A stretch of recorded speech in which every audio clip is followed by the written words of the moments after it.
સોદા ચોક બજાર વિસ્તારમાંથી ગુમ થયેલા 3 સગીર બાળકો સહિત સહી સલામત મળી આવતા પોલીસ અને પરિવારે રાહતનો શ્વાસ લીધો છે.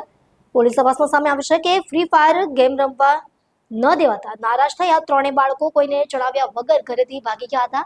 3 શહેરોની સફર બાદ સીસીટીવીની મદદથી પોલીસે શોધી કાઢ્યા હતા.